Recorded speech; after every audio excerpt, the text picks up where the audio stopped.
નમસ્કાર, હું છું વિક્રમ વકીલ અને આપ જોઈ રહ્યા છો હોટલાઇન ન્યૂઝ.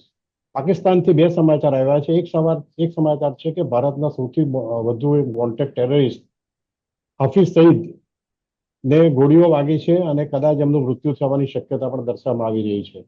આ સિવાય હાફિઝ સઈદના ભત્રીજા અબુ કતાલ ને પણ હુમલાખોરોએ મારી નાખ્યો છે અને એક કન્ફર્મ સમાચાર છે કે અબ્દુલ કતાલનું મૃત્યુ થયું છે.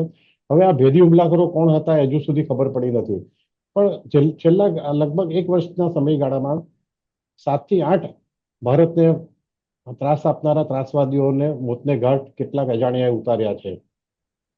આપણે આમાં લાંબુ મગજ દોડાવવાની જરૂર નથી.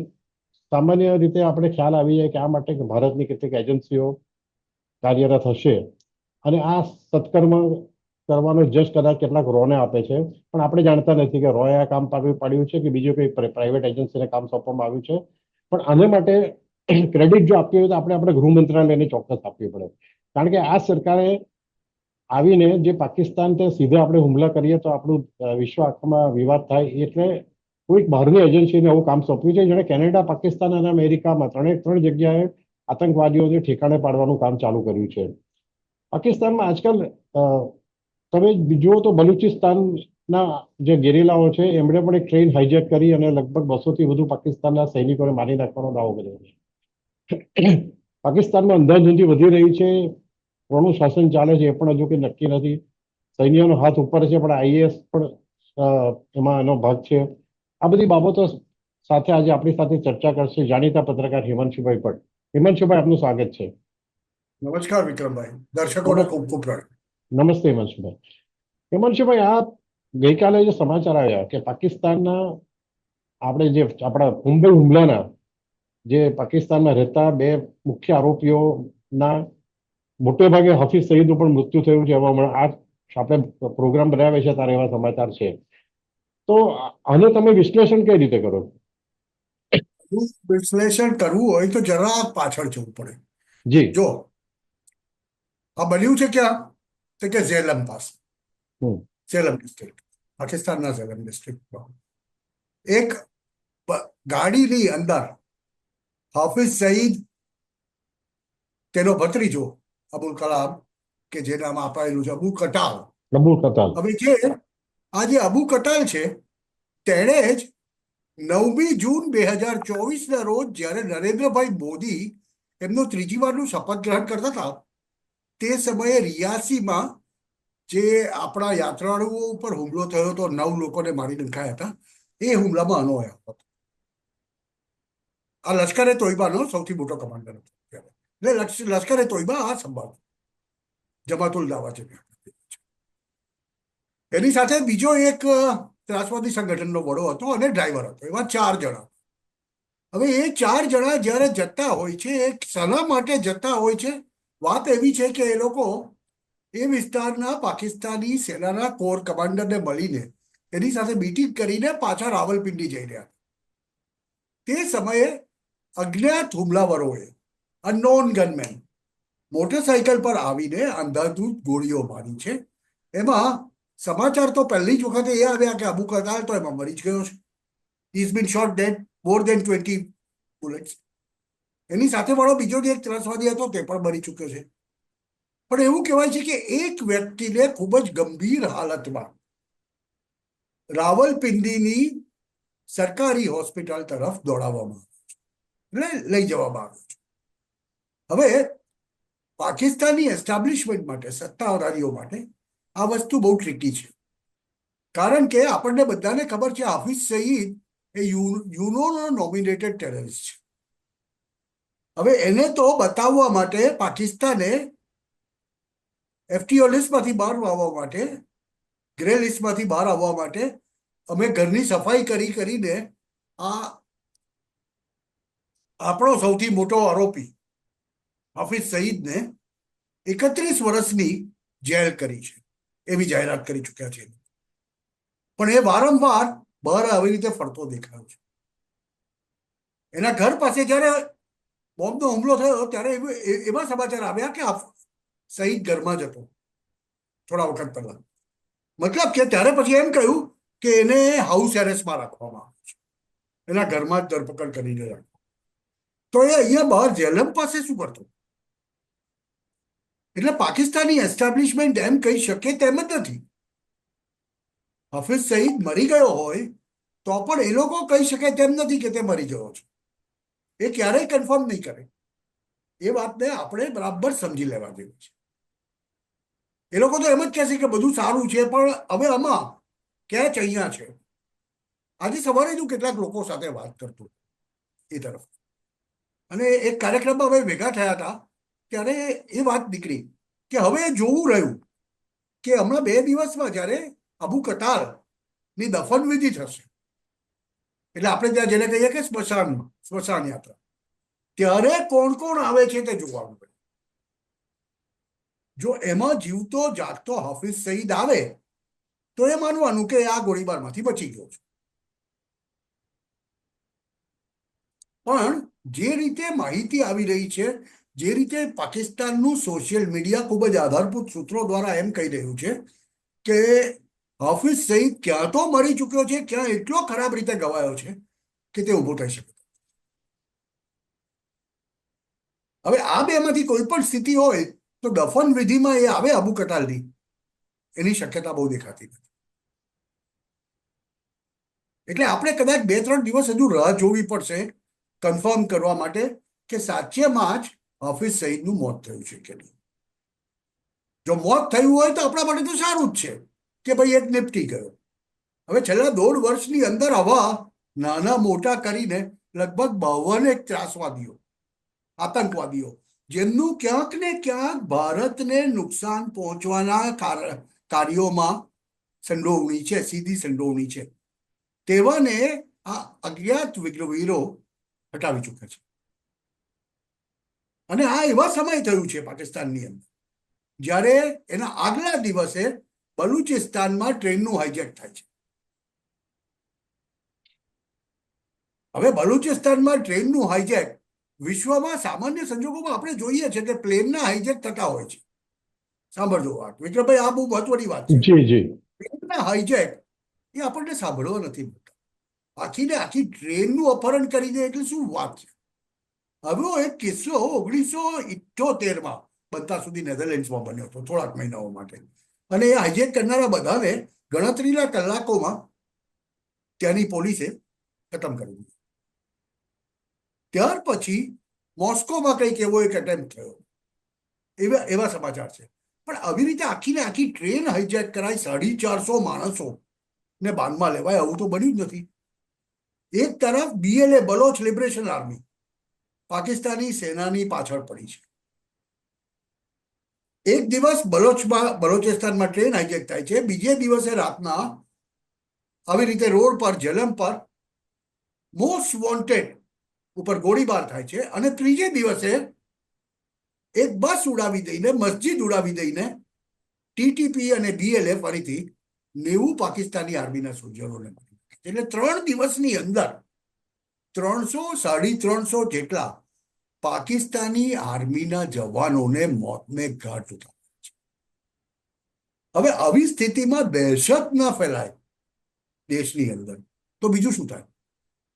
અને આ હાફિઝ સઈદ મરી ગયો કે હવે જો દાઉદની પણ વાત આવી હતી આજથી 6-8 મહિના પહેલા કે ભાઈ દાઉદને પતાવી દીધો કોઈ. ત્યાર પછી ક્યારેય દાઉદ રીસર્ફેસ થયો? પાકિસ્તાની એસ્ટાબ્લિશમેન્ટ તો કન્ફર્મ ક્યારેય નહીં કરે. એ લોકો તો વારે ઘડીએ 4-6 મહિને એમ કહેતા રહેશે કે આમ છે, સારો છે, તબિયત બહુ સારી નથી એટલે ઘરની બહાર નથી નીકળતો, અને આમ છે ને તેમ છે, બસ એવું જ કયા કરશે. પણ એનો કોઈ પબ્લિક અપિયરન્સ દેખાય છે તમને? હાફિઝ સઈદ તો વારંવાર જ્યાં સુધી જીવતો રહ્યો છે ત્યાં સુધી એ તો વારંવાર હાઉસ એરેસ્ટમાં હોવા છતાં, જેલની અંદર કહેવાતું હોવા છતાં એ બહાર ફરતો દેખાય છે. ને હાફિઝ સઈદ કોઈ એવું બોડી નથી કે જે ખબર ના પડે, ક્રાઉડમાં ઓગળી જાય. એ તો એક એવું એમાં છે હટ્ટો-કટ્ટો ભાઈ, માણસ છે. એમાં છે ભાઈ, આપણે આજે જે પાકિસ્તાનમાં ધીમે ધીમે સફાયો થઈ રહ્યો છે આપણા ભારત વિરુદ્ધ આતંકવાદીઓનો, તો આ કામ તો અગાઉની સરકારો પણ કરી શકતી હતી. કારણ કે આપણે જે જાણીએ છીએ કે સિક્યુરિટી એજન્સીઓ તરફથી જે ઓફ ધ રેકોર્ડ માહિતી મળે છે એ પ્રમાણે સ્થાનિક વ્યક્તિઓને સુપારી આપવામાં આવે છે અને પાકિસ્તાનની હાલત તો હમણાં એટલી કફોડી છે કે 25,000 રૂપિયા જેવા માટે પણ લોકો તે હત્યા કરે છે. તો કોઈક વ્યવસ્થિત રીતે આ આખો આઈડિયાથી ગોઠવવામાં આવેલું પ્લાનિંગ છે કે જેને એક પછી એક જે હિટ લિસ્ટમાં જે એક લિસ્ટ તૈયાર કરવામાં આવી છે અને એ લિસ્ટમાંથી પકડીને એક ખતમ કરવામાં આવે છે. હવે દર્શકોને આપણા અત્યારના NSA અજીત ડોવાલનો એક વિડીયો યાદ કરાવી દઉં. One thing is tackling Pakistan. How do we tackle Pakistan? I talked about their having the nuclear threshold, having the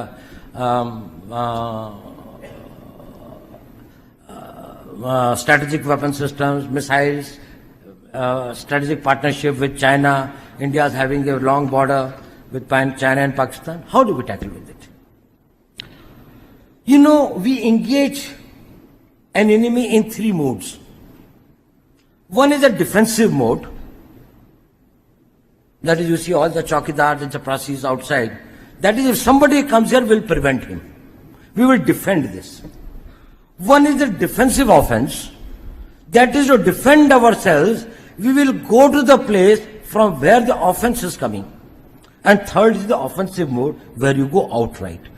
Nuclear threshold is a difficulty in the offensive mode, but not in the defensive offense. While we are working today only in the defensive mode. જો તમને પણ મળે તો તમારા આ વિડીયોની સાથે લિંકમાં મૂકજો એને. હમ. અજીત ડોવાલનો એક વિડીયો છે. જી. એમાં અજીત ડોવાલે એક ટર્મ કોઈન કરી છે.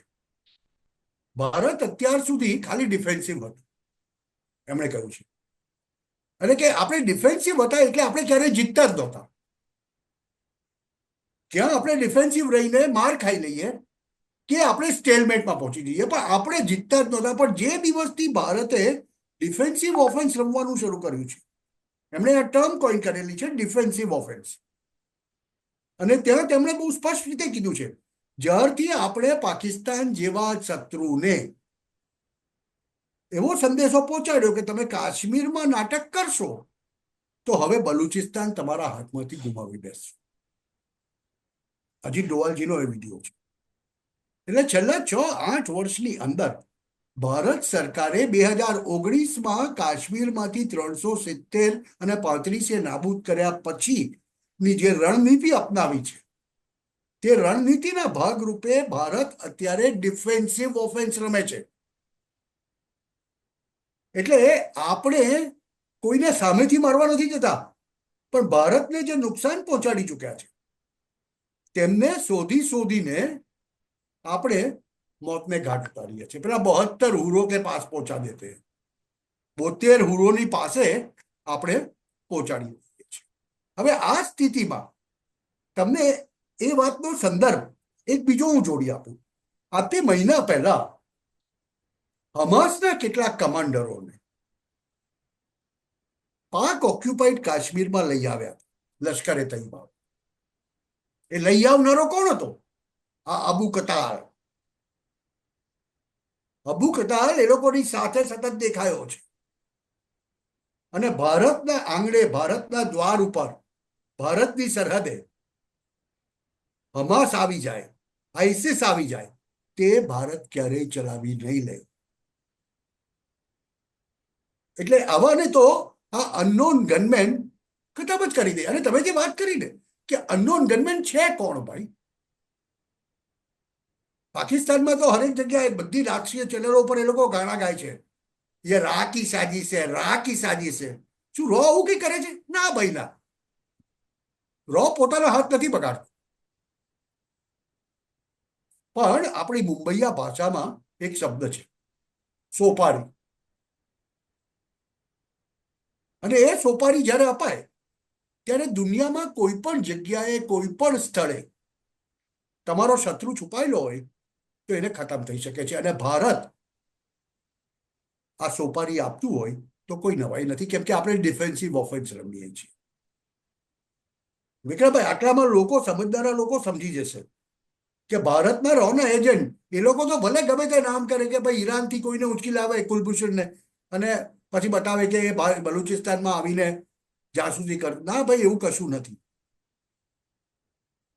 એને અપહરણ કરીને લઈ આવનારો ઈરાનમાંથી બી હમણાં બે અઠવાડિયા પહેલા ઉપર પહોંચી ગયો છે.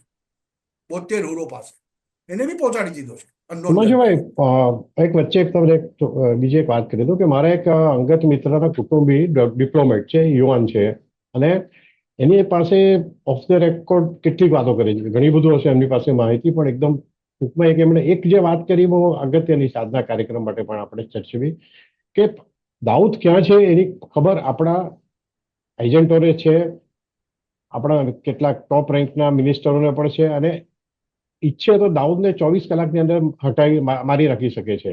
તો દાઉદ આટલા જે મુંબઈ બ્લાસ્ટ માટે 93 અંદર જે થયા હતા, 250 થી વધારેના મૃત્યુ થયા હતા, એને માટે દાઉદ ઇબ્રાહિમ જવાબદાર છે. આખા વર્લ્ડનો one of the most wanted terrorist છે. તો દાઉદને શા માટે આ લોકો ટાર્ગેટ નથી કરતા? જો હવે આમાં એવી વાત છે, આંતરરાષ્ટ્રીય કૂટનીતિની તમે વાત કરો ને, ત્યાં આગળ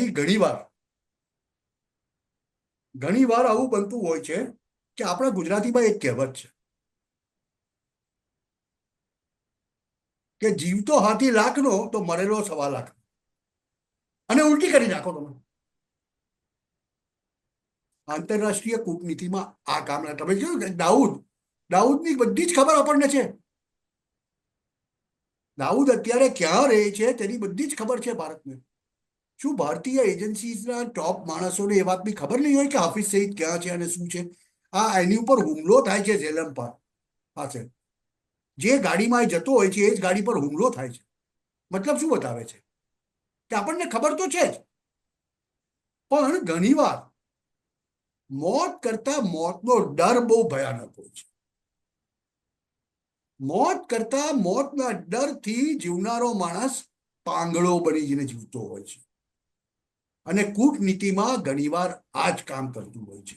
આજે તમે જુઓ પાકિસ્તાનની હાલત, સાહેબ, જેટલા ત્રાસવાદી સંગઠનો પાકિસ્તાનની અંદર છે, આંતરરાષ્ટ્રીય ફોરમો જ્યારે લિસ્ટ બનાવે છે ત્રાસવાદીઓમાં, ટોપમાં કોણ? તો કે બુર્કિના ફાસો, આફ્રિકન દેશ, અને બીજા નંબર પર કોણ? તો કે પાકિસ્તાન. આ હોવા છતાં પણ પાકિસ્તાનમાં અંદર જ એ લોકો લડીને મરી જતા હોય. હવે પાકિસ્તાનમાં આજે સ્થિતિ એવી છે કે ત્યાંના કેટલાક મેજર અને આર્મીના જવાનો 2-4-5 લાખ રૂપિયા માટે અનનોન ગનમેન બની જતા હોય છે. અને એ જ વસ્તુ ભારત કરી રહ્યું છે, એ જ વસ્તુ અફઘાનિસ્તાન કરી રહ્યું છે. અફઘાનિસ્તાનની સામે પાકિસ્તાની સૈનિક એટલું મોટું છે, સૈન્ય એટલું મોટું છે કે ધારે તો સીધું યુદ્ધ કરીને 10 દિવસમાં ખતમ કરી શકે, ત્રાહિમામ પોકારી શકે, પણ નથી કરી શકતા. કેમ કે જેટલા 30-40 લાખ અફઘાનો પાકિસ્તાનમાં બેઠા છે, પાકિસ્તાનની ગલીઓમાં બેઠા છે, કરાચીથી શરૂ કરો તમે ઉપર રાવલપિંડી ને પેશાવર સુધી, ક્વેટા સુધી, એ બધા સુસાઇડ બોમ્બર બની શકે છે. અને એ જો ત્યાં શરૂ થઈ જાય, અને જે સિલસિલો શરૂ થયો છે કે સુસાઇડ બોમ્બર જઈને પાકિસ્તાની આર્મી ટ્રકમાં ઠોકી મારે છે, ગાડી જીપ ઠોકી મારે છે, આ ઘટનાઓ બનવા માંડી છે. આ એ જ દર્શાવે છે કે ઘણી વાર તમારો જાણીતો દુશ્મન જે જીવતો છે ને, એને જીવતો રાખો, પણ એ ડર અચ્છા હે. એ સતત એ ડરમાં જીવવો જોઈએ કે ભારતમાંથી રો વાળા ગમે ત્યારે આવશે અને મને ખતમ કરી દેશે. એ ડરમાંથી જીવે ત્યારે એ લોકો કશું કામ કરી નથી શકતા. અને આજે પાકિસ્તાની સૈન્યની અને પાકિસ્તાની આતંકવાદી સંગઠનોની આજે ઘટના બની છે ને હાફિઝ સઈદની, મારી પાસે તો સવારના પોરમાં 6 વાગે એ દિવસે એક બ્રોડકાસ્ટ એક મિત્રનું આવ્યું સોશિયલ મીડિયા ઉપર. એને તો તરત કહી દીધું કે હાફિઝ સઈદ મરી ગયો છે, પણ આનું કોઈ કન્ફર્મેશન કોઈ કરશે નહીં. કન્ફર્મેશન નહીં થાય, પણ 2-3 બીજા સોર્સ તરફથી પણ મને પણ ખબર પડી છે કે હાફિઝ સઈદ મરી ગયો છે, અને શંકા નથી, પણ છતાં પણ ઓફિશિયલી તો આ ડિક્લેર કર્યું પાકિસ્તાન કરે નહીં, કારણ કે એ તો ખરેખર હાઉસ ટેરરિસ્ટ હતો. તો વર્લ્ડ વાઇડ પાકિસ્તાનનું ખરાબ દેખાય કે જે તમે ધરપકડ કરેલી એ રસ્તા પર શું કરતો હતો ત્યાં. FATF ના લિસ્ટમાં પાછું પહોંચી જાય પાકિસ્તાન. બરાબર છે, રાઈટ. માંડ બહાર નીકળ્યા છે. એટલે એ તો હાફિઝ સઈદને મરેલો બતાવવું એ પણ પાકિસ્તાન માટેનું જોખમ છે. અને હિમાંશુભાઈ, એક છેલ્લો સવાલ આપણે ટૂંકમાં જરા એ કહો કે પાકિસ્તાનની હાલત હમણાં જેટલી કફોડી છે, કેટલી જે રીતે વિચારો લાગી રહ્યું છે, મને લાગે આપણે છેલ્લા વર્ષોના ઇતિહાસમાં પાકિસ્તાન અને ઇન્ટરનલ આટલા બધા પ્રોબ્લેમનો સામનો ભાગ્યે જ કર્યો છે. આટલું ક્યારેય નહીં સાહેબ. આનું કારણ એ છે કે પાકિસ્તાન બાલ્કનાઇઝેશન તરફ જઈ રહ્યું છે.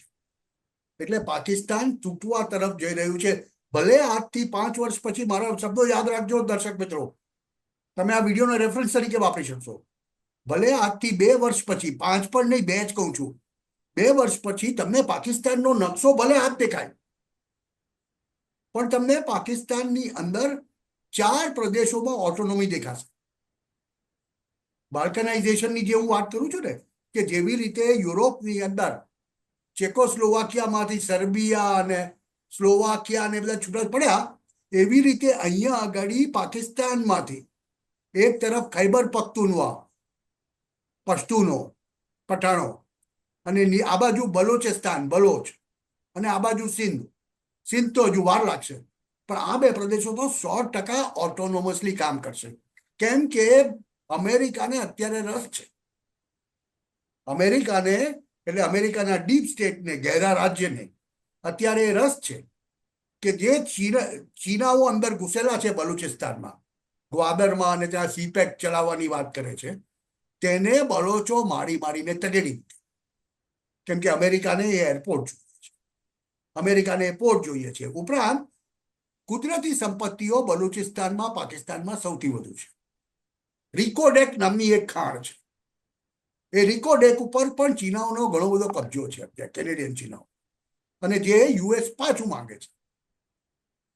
એટલે ત્યાં આગળ અત્યારે હવે એવું બનવાનું છે કે બલોચિસ્તાન એ એક રણક્ષેત્ર બનવાનું છે મોટી મોટી સત્તાઓની લડાઈ માટે. ઈરાનને કાબુમાં રાખવા માટે અમેરિકાને આ જગ્યા જોઈએ છે. એટલે 2 વર્ષની અંદર બલુચિસ્તાન ઓટોનોમસ પ્રદેશ હશે, ખૈબર પખ્તુનખ્વા ઓટોનોમસ પ્રદેશ હશે, અને જે બાકી રહી જશે, જે પંજાબ, જેને આ લોકો પાકિસ્તાન કહે છે, તે પાકિસ્તાન. એટલે પાકિસ્તાનના ટુકડા તો થવાના નક્કી છે. જી અમનસિંહભાઈ, આપણે તો આપણા દેશના હિતની વાત કરીએ તો પાકિસ્તાન જેટલું નબળું પડે કે પાકિસ્તાનમાં જેટલું અંધાધૂંધી ફેલાય, એ હું અંગત રીતે તો આપણા હિતની વાત માનું છું. ભલે મહેશ ભટ્ટ કે મનીષ શંકર અય્યર જેવાઓ પાકિસ્તાનમાં શાંતિ ઈચ્છતા હોય ને પાકિસ્તાન પ્રેમ હોય, પણ આપણને એવો કોઈ પાકિસ્તાન પ્રેમ નથી. આપ જોડાયો અમારી સાથે હિમાંશુભાઈ, એ બદલ ખૂબ ખૂબ આભાર આપનો. Thank you very much. આવા પ્રકારના વિડીયો તમને જોવા ગમતા હોય તો હોટલાઇન ન્યૂઝ ચેનલને લાઇક, શેર અને સબસ્ક્રાઇબ કરો.